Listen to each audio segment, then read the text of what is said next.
Second, okay, it works.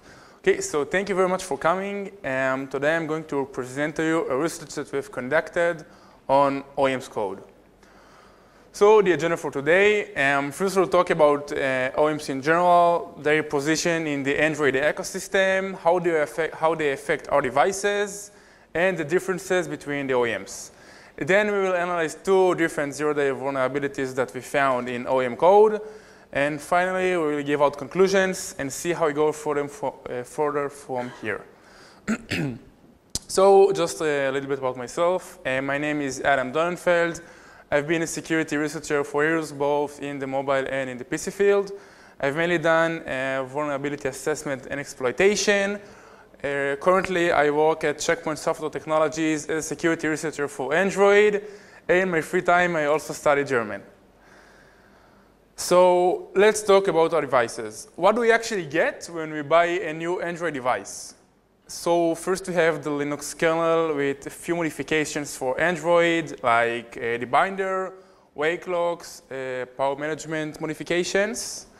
Then we have the Android project, abbreviated AOSP, Android Open Source Project, which is maintained by Google and can be viewed by anyone. It contains frameworks to expand the Android functionality on our devices and essential user mode code for the operating system. Next, we have the chipset code, which brings both kernel drivers for the hardware, like drivers for the camera or for the GPU, but also user mode code for communication with the hardware. Next, we have the OEMs, which bring unique customizations into our devices. These unique features come both in the form of hardware modifications, such as edge screen in new Samsung Androids or the power bottom on the back of LG devices, but also in the form of software modifications, such as differences between the UI or different pre-built applications. Now, it's important to mention that some devices share the same feature with different implementations. And finally, we have the carrier with sometimes partial billing application, rebrand the device, print the log on it, but nothing so special in Microsoft code. Okay, so the market share in the United States is fragmented unequally. There are a few large OEMs which share the marketplace among themselves. So it's enough to find a vulnerability in a major OEM to affect a large portion of the market. Now, over the years, OEMs were known to have a low standard of security, and therefore their code was audited in the search of new vulnerabilities. However, as the time passed, this problem received more and more awareness, and efforts were made to improve the security of the OEMs. These efforts came both from third-party contributors, the OEM themselves, and from Google. So Google started to enforce new security mechanisms into Android, which greatly increased the security standard of all the OEMs. An example for a security mechanism that I personally really liked is CTS, or Compatibility Testing Suite. CTS is a unique testing framework for vulnerabilities. So once a vulnerability is published, a new test is written to check whether the vulnerability still presents on a device or not.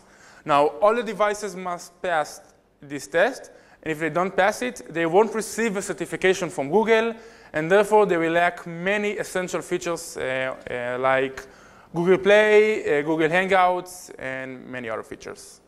So Google is protecting us. Third-party developers contribute to the security of Android, and OEMs are getting better and better. Android is safe, or not. According to AndroidVulnerabilities.org, LG received the highest score for being a secure OEM.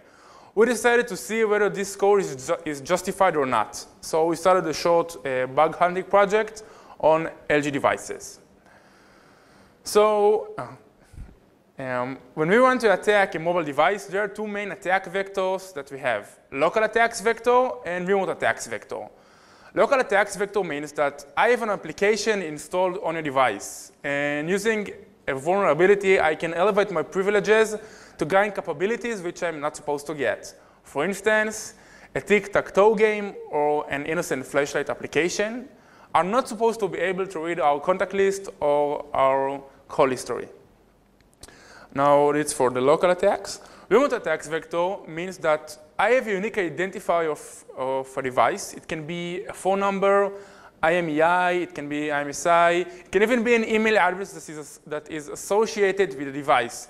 And I can coordinate my attack specifically against this identifier and therefore against the device.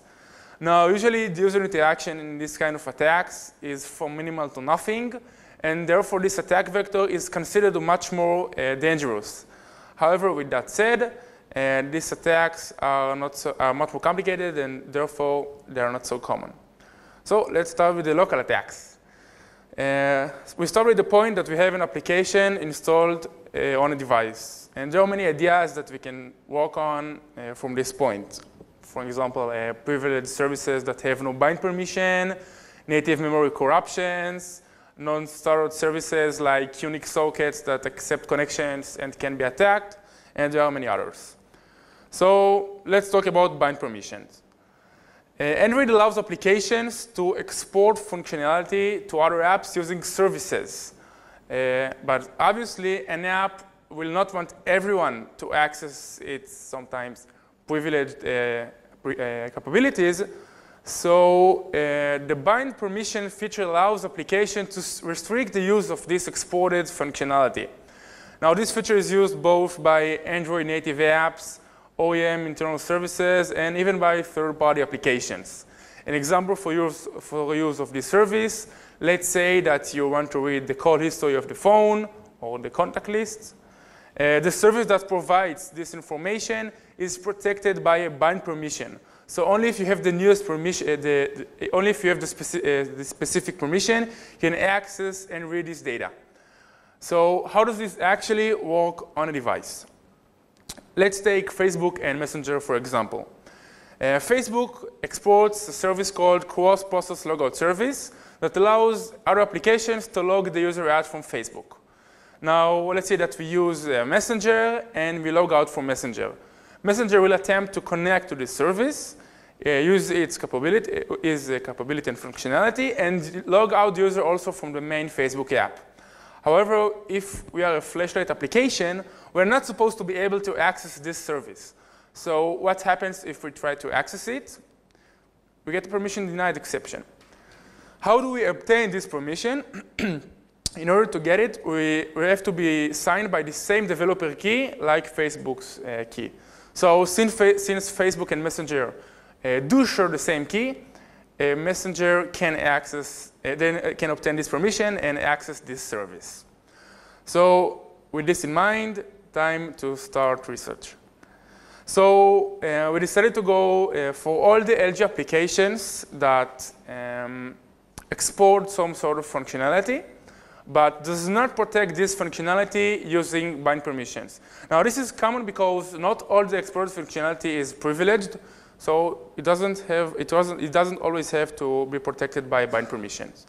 And we found this service, LG ATCMD service, that is present on all the LG application, on all the LG devices. And this is a very high privilege service. No application should be able to access it, especially not a tic-tac-toe game or a flashlight application. So as we have seen before, if we would try to access it, we will receive a permission denied exception. But we don't.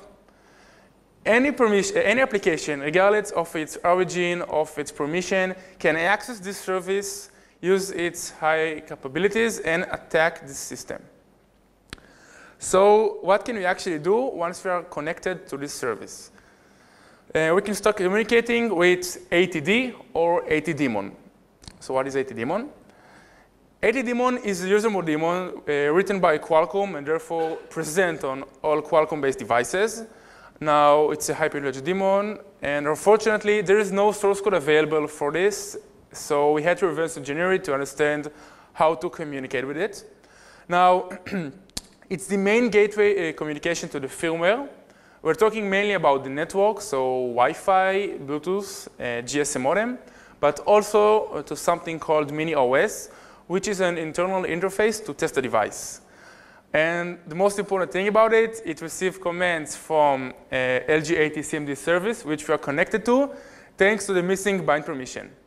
So what can we actually do once you're connected to this daemon? We can read private identifiers like IMEI, serial number, and etc. And it can help us coordinate our attacks against the device. We can also overwrite these private identifiers, which are supposed to be read-only. We can reboot the device without any prompt or notification. Therefore, we can prevent the user from doing stuff we don't want him to do, like deleting us. We can switch between the different USB modes, and therefore we can prevent, for example, communication with the computer, so we can prevent backups or a firmware upgrade using the USB. And we can even go more offensive. We can wipe the device completely, again, without any prompt or notification to the user. We can break the device if wiping it isn't enough. And my favorite, we can permanently lock the device's GSM modem. And this is also persistent after a wipe. And we sent our device to a lab and they couldn't fix it. So it's not safe to test it. Now, combining all these features together, we can create a very harmful type of viruses at the cost of no permissions. So the exploit flow. We are a malicious application, an unprivileged application installed on an LG device, and we want to connect to LG ATCMD service. Now, since LG ATCMD service is not protected by bind permission, we can do that and start communicate with it. And now let's say that we want to issue a lock GSM modem command. So we send this command to LG ATCMD service, which pass this command to ATD, which eventually locks the device. Now, we responsibly disclose this vulnerability to LG, and they fixed it. We received the CVE number for it, and if you have the newest version of LG, you are protected. Otherwise, don't install malicious tic-tac-toe games. Okay, so we're done with the local attacks. Let's aim higher. As I've said before, remote attacks are much more complicated, and the attack vector is really narrow. So how do we actually start? We decided to go for all the LG applications which we can remotely communicate with, knowing just the phone number of the device. So I was talking before about a unique identifier of a device. So in this case, we took the phone number. Now, these applications can be identified because they must have some remote-related permissions, like the ones we see here. And from all the permissions here, WAP push is the most interesting one because there's lots of binary data that has to be processed on our victim in comparison to other communication ways. So before we talk about WAP push, we have to understand first how text messages work. So all the text messages are based on a protocol called PDU. This protocol defines many properties in a text message, not just the text itself. For instance, the sender, the receiver, is the text ASCII, is it Unicode, what is the length of the text, and etc. Now, an advantage for us in this kind of communication, the mobile carrier doesn't run any verification checks on the PDU that we send, other than checking the sender and the existence of the destination number. It means that lots of binary data will be processed on our victim. Here's an example of a PDU message. I'm not trying to teach you how PDU is fucked exactly. I'm trying to convey here that PDU is a complicated protocol, and nobody likes it, and therefore we think that we thought that it could be an interesting place to search for new vulnerabilities. So now let's talk about WAP. WAP is a way to transfer binary data over the mobile wireless network. Whether you know it or not, you use or you used it a lot. MMS are based on WAP. Carrier connectivity information, when you switch to a new carrier and you plug a new SIM and you receive this message, it's also based on WAP. vCards, the old vCards that were popular a decade ago, are also based on WAP. And the old mobile websites were also based on WAP. And in order to access them, another WAP-based protocol called WAP push was invented. So what can we actually do with WAP push? We can transfer URLs to the device. to these old websites. We can transfer expiration dates for these URLs because all the websites meant to be expired somewhere. And since these messages were only meant to be sent by the mobile carrier, two important features came in this protocol: an update feature and a delete feature. The update feature allows us to update the expiration dates and the URL, because sometimes they wanted to prolong the validity of the website. And a delete feature if in case that the website was expired prior to its expiration date. So WAPush was most of the OEMs implemented WAPush in the same way. It was some native library. But LG, on the other hand, they had a complete different implementation. They implemented it purely in Java in a package called wapservice.apk. And as their unique implementation, so was their unique vulnerability. So let's examine the code in wapservice.apk that processes this message and handles it. So this is the code from the manifest of the application. As we can see, the component that handles the WAPush messages is called .push.pushReceiver, and it handles all the WAPush messages. And now let's see the code that handles it. So eventually it goes to sender validity check main. I'll just summarize it for you. We get to two main different functions: process SI message and process SL message. Both are sub-implementations of the WAPush protocol, and they contain the same vulnerability. So I'm going to show you the vulnerable code now and give you a few seconds to see if you can find it yourself. The vulnerable code is both in the update and in the delete features. This is the delete feature, the implementation, and this is the update implementation. Take like 15 seconds to see if you can find it yourself.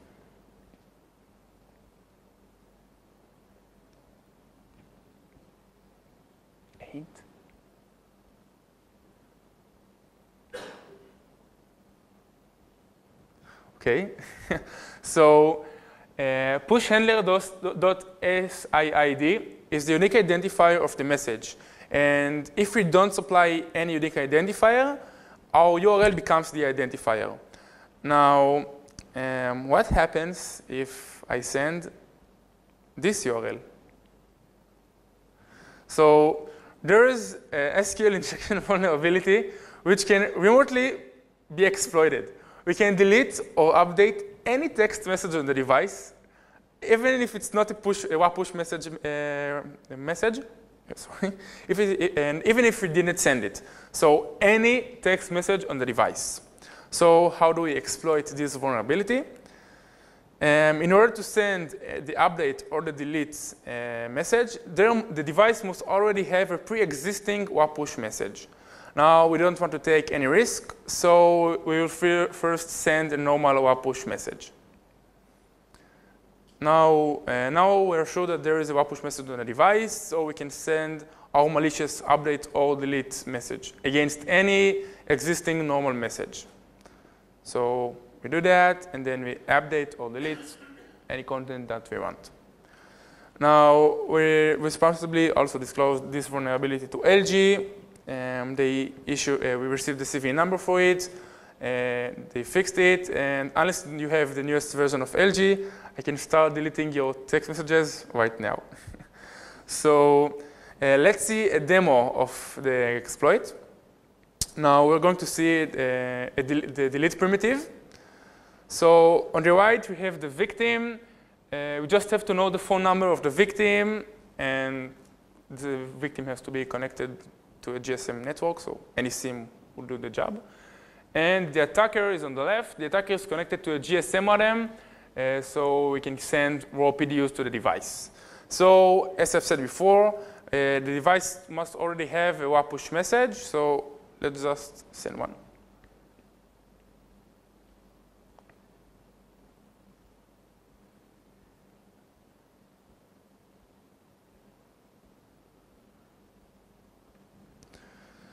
Okay, so from this point on, we can start exploiting the vulnerability immediately. but just out of curiosity, let's see how the message looks when we read it.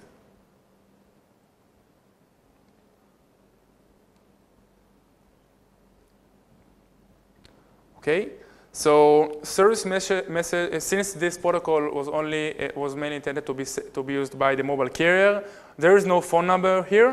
It only shows service message. A new update is available is a text that I chose. I could send any text I wanted. I just thought that this text looks genuine, so that's what I chose. Now let's see how it looks when we open it.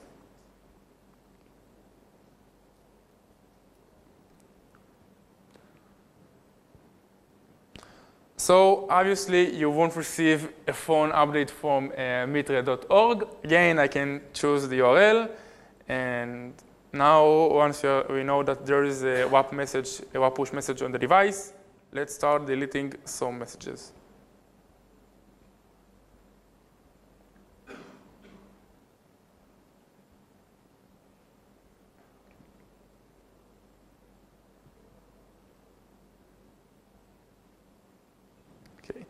So unless you have the newest version of LG, if you want to protect yourself against this attack, you have to turn on airplane mode, take out your SIM, plug it into a non-LG Android device, receive the text messages there, and then plug your SIM back to your LG Android phone, which is pretty much unpractical. Now, using this vulnerability, there are lots of malicious activities that we can do. For example, let's say that I hacked your bank account and I change your password.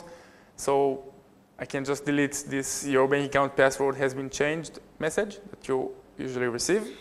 And we can even aim higher and use it for a remote ransomware. So let's say that I delete all your text messages and then I send you a new one. If you want your text back, pay me. Otherwise, I will wipe your entire device. I didn't try it, but it might work. Sorry. I didn't try it, but it might work. And updating the inbox text messages is also very powerful. It is possible to craft sophisticated phishing attacks. For instance, let's say that your bank sends you a text message with a link to download their application. I can just modify this text to look like this. And I can change the URL. I can point it to my malicious application. I can point it to a new website. And my new malicious website can look just like the homepage of Bank of America. And hopefully, or hopefully not, you will put in your valid credentials. And our bankers like GMBots and AceCard do that a lot locally. So doing this remotely is even much more powerful. So we found a locally exploitable vulnerability and a remotely exploitable one. How much time do you think that this entire research took us? It took us just 5 days. This is ridiculous. I mean, it's 2016.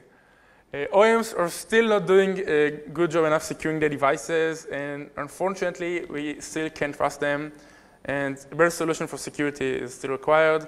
But with that said, if you compare the situation to 5 or 6 years ago, we're in a much better position. We are stepping into a really much more secure world, but some work has yet to be done. So thank you very much. And if you have questions, you have to take the microphone and go ahead.